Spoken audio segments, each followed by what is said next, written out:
Hey, Jack, I'm for Vegas Pro Insiders Daily. Today is the 18th of May. Got the Preakness tomorrow. Big race, big horse race tomorrow. See if Justify can make it 2 in a row. Chances are he will, according to what all the experts seem to think about it. And I'm going to have to do a little more investigative work myself.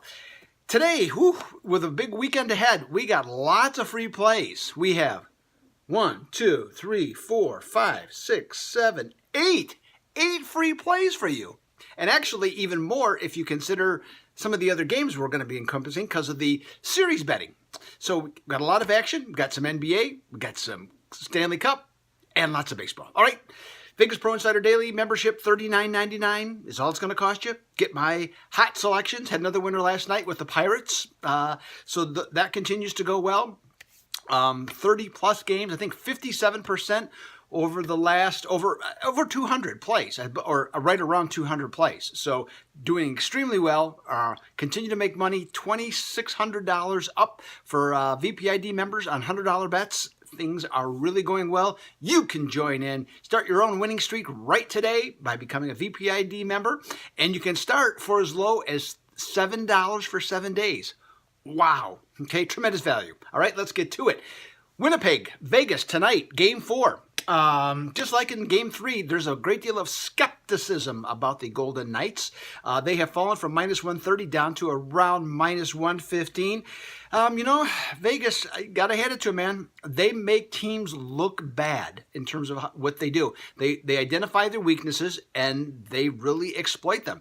And in this case, one of the things that they've done, I'm not saying necessarily weakness, but Winnipeg has a very fast team, and they have controlled neutral ice. So the Jets can't get going until they're after, unless they dump the puck, because they've just been controlled the entire time. Marc-Andre Fleury has just been fantastic, okay, for Vegas and goal. And the Jets are 2-8 against goalies that are saving 93% or more of the pucks against them this season. I got to lean with Vegas on this one, okay, to get the job done. If you haven't seen, by the way, the pregame, the pregame little festivity they put on, you should watch it. It's pretty cool. It's kind of like a Vegas show, so it's pretty cool. So, all right, let's talk some baseball now. Oakland is at Toronto. We got a side and a total on this one. Now, the A's, they've been pesky on this AL East road trip. They're 4-3, won at Toronto last night, and in 5 of their 7 games, they have scored at least 5 runs. And the only 2 times they didn't, they faced Luis Severino and Chris Sale. So that's not a huge surprise, right? Well, in this one, the A's have tumbled from plus 140, 30 cents all the way down to plus 110, and the total has been lowered from 10 down to 9.5. Now, I can, with how they're playing, hitting the ball, that makes sense to me that Oakland would be falling. However, my favorite play on this matchup happens to be the total, because you got Brett Anderson against Marco Estrada, and neither one of them is pitching worth a crap right now. So from that standpoint, I like the over 9.5. I think we got some added value on that one. As far as the side, I don't see why not to take Oakland. They're playing well, getting the job done, and in a game where Toronto it was just involved in, where 15 or more total runs were scored, and their next outing they're just 7-17. So I think there's the value is with Oakland. So Oakland and over on that one. Got another twin bill here for you of sorts with Tampa Bay and the LA Angels of Anaheim. Now, Tampa Bay's also been on a long road trip, but they have caught fire.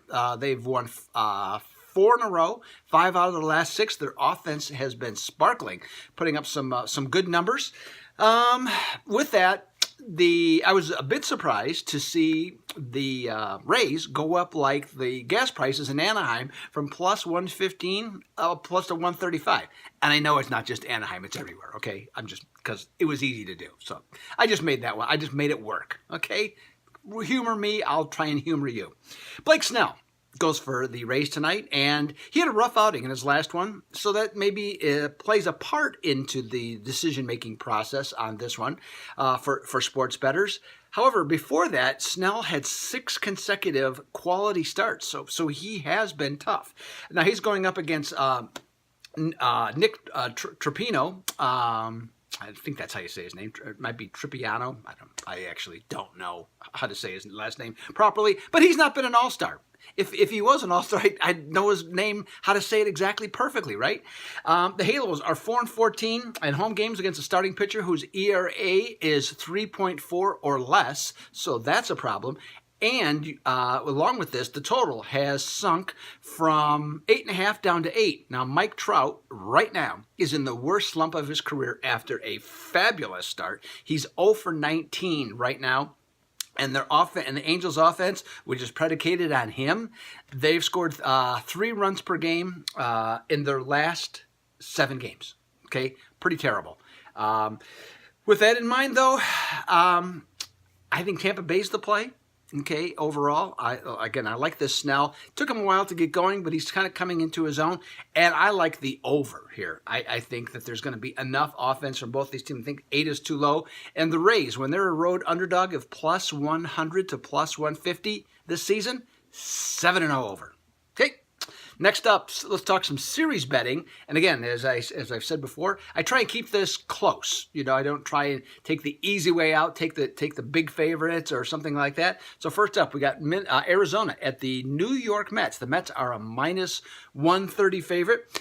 And boy, is this a tough one. Holy cow. Yes, I don't know. I don't know what to think about this one. Now, Arizona's offense has gone colder than a tap beer at Twin Peaks franchise restaurants. Okay, they have just been ice cold, scoring 1.9 runs per game in their last 7. Now they're going to go up against Jacob deGrom. Now that would seem to be a really easy walkover for the Mets here, just based on that alone. Except deGrom has pitched 4 innings. He had a problem with the elbow. Last week, he was wild as could be, threw 45 pitches, I think it was, in the first inning. Actually set a record for not giving up a run, despite throwing 45 pitches in the first inning. Nevertheless, I'm not sure where he falls into all this. So I'm not saying the Mets are a lock, okay, on that one. In game 2, I do like Patrick Corbin for the Snakes against Steven Matz. In the series finale, toss-up. My opinion, Zach Greinke, Noah Syndergaard. I want to watch that game more than I want to do anything else. Overall, I'm going to take the Snakes at plus 120 to win the series. And also, back to the knowledge that the last 13 times they've played the Mets, they've won 11 times. The other series bet that I got is one that I used to go to years ago when I lived in the Midwest, Milwaukee and Minnesota, when they used to be both in the American League. So they were rivals, and now they just play in interleague play, usually either 4 to 6 games annually, however the schedule happens to work out. Minnesota's a minus 140 favorite. The middle game is a little testy. You got 2 potentially really good young pitchers. They both have pitched well in limited starts this season, but they both look good. So that one to me is a bit of a toss-up. But I do like Kyle Gibson in game 1 and Jake Odorizzi in game 3 for the Twins. So I'm going to lean with the Twins on this one to win the series. But I am absolutely fully aware that the Brewers' bullpen is superior to that of the Twins, and I hope it doesn't come back to burn me. Finally, on Saturday, we got the Boston Celtics at Cleveland. Now, Cleveland, you know what? Everybody considers them dead in the water, okay? Can't say I disagree overall, but there's been enough bettors that have pushed Cleveland from -5 up to -6. Now, obviously, these gamblers are ignoring the fact that Boston is 11-3 in the playoffs thus far, and Cleveland is only 5-8 in the playoffs. But they have faith in LeBron James that he will help his teammates and that the home crowd will be a big difference. If Cleveland's going to show any pride in this series, it's going to be here, right? Because if they lose this one, they're down 3-0. One thing, though, that why I'm going to lean here with Cleveland, Boston's 1-4 straight up in the playoffs on the road, 2-3 against the spread. That's not horrible, but just 2-3. And they've lost by an average of 7 points per game in those 5 games. So I'm going to recommend a play with Cleveland, but the one thing I would do, I would wait. I would see if you can get a better, you can get the 6, okay? That's already out there. See if it goes back to 5.5 or 5. But by game time, that might be worth the wait. So, hey, Doug Upstone, 8 picks for you, freebies, plus opinions on other games and like that. Load it up. Vegas Pro Insider Daily membership, $39.90 a month. Super deal. Okay. Have a great weekend. Enjoy the Preakness. I will. Enjoy everything that goes on. Enjoy your weekend just in general. Doug Upstone, as of right now, I'm out.